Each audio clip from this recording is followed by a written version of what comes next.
So today I'm joined by an undergraduate researcher from UCLA who studied anthropology by way of the Lemelson Honors Program. Her thesis, titled Taking Control of My Health, Undergraduate Students Navigating the Transition from Pediatric to Adult Care, explores individual narratives of health-seeking behaviors and their development over time among students at UCLA. I'd love to know how you got into this topic. I came into the Lemelson program knowing that I wanted to think about the ideas surrounding health and illness and how they vary for different people. I had one overarching question for this. When do people decide to see a doctor? Which brings up many other questions, like how sick do you feel you need to be before making an appointment, and how are you making that decision? Yeah, those are internal questions I'm sure we all consider when we become sick. And of course, it varies person to person, culture to culture. Oh, definitely. That's why I felt like there's a place for this research in anthropology. Health-seeking studies are common in many social and medical fields, but the focus is placed on quantitative data meant to create patterns which can ideally be targeted and fixed. Person-centered ethnographic interviews, which are commonplace in anthropology, allow for us to learn about participants' entire attitudes and outlooks towards health-seeking instead of just seeing them as part of a larger statistic. And you did all of these interviews locally within UCLA's community? Yes, so I posted flyers around campus in Westwood Village that had a QR code to an initial screening survey.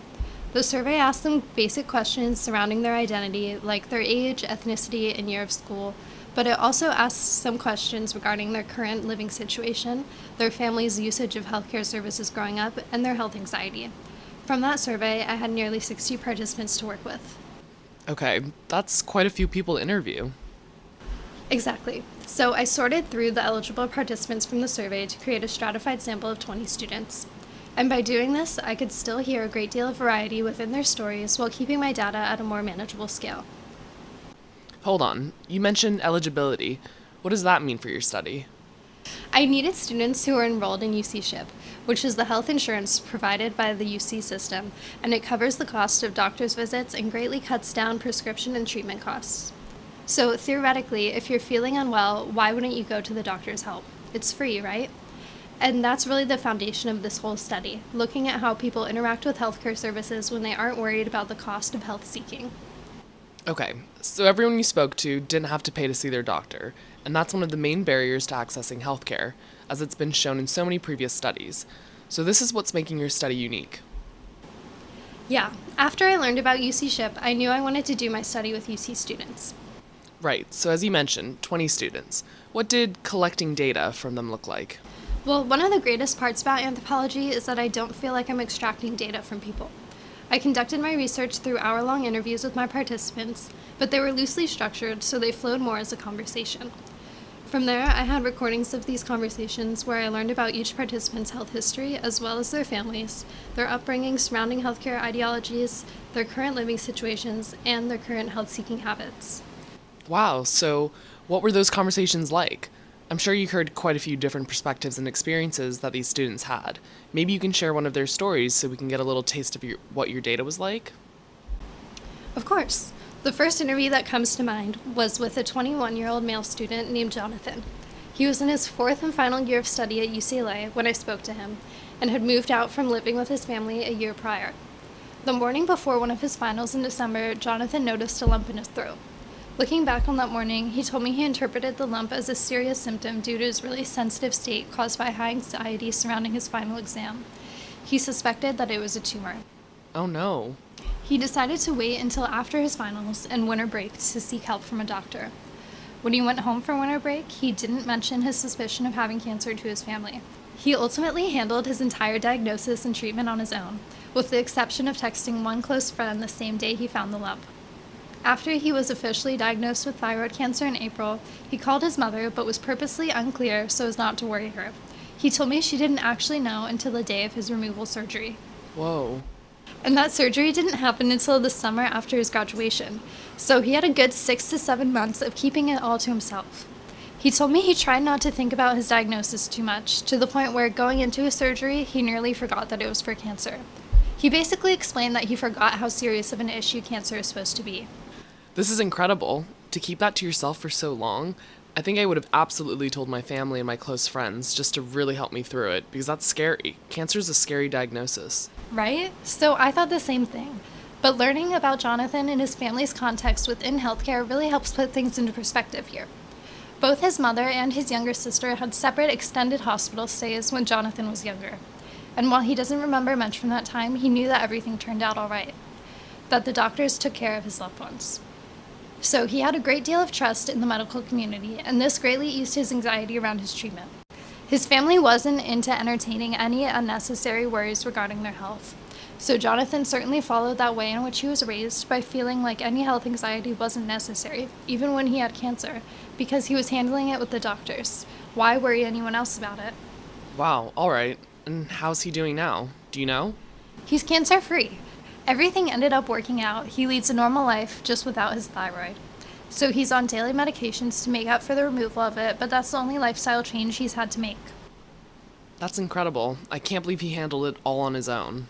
Yeah, and I mean, what was really interesting is that after sharing all of that, he told me that looking back on his experience, he wishes he had involved someone through the process, coming to major appointments with him, and having someone to talk things through with.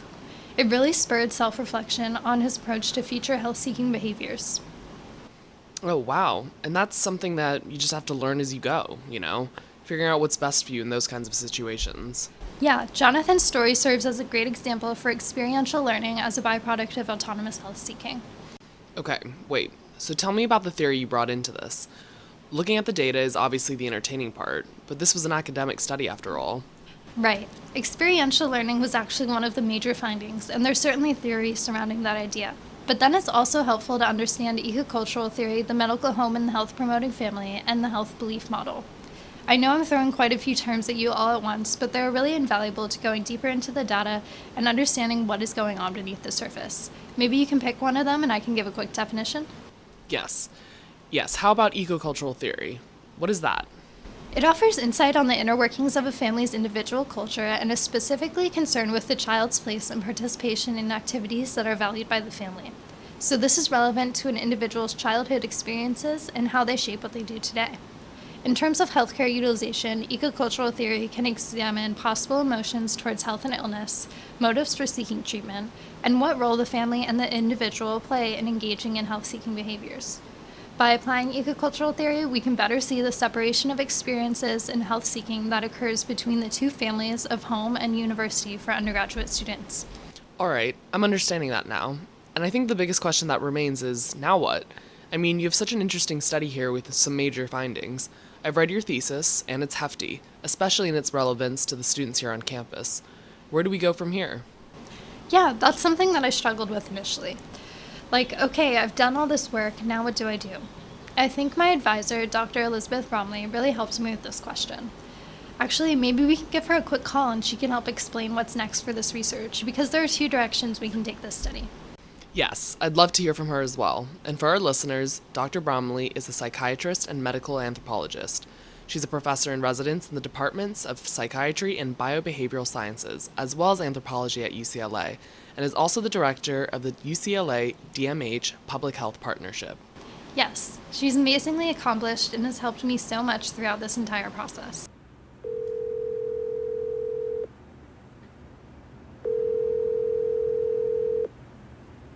All right, here she is. It's so great to have you on, Dr. Bromley. Thank you for joining us. We were just about to dive into where this study can go in the future.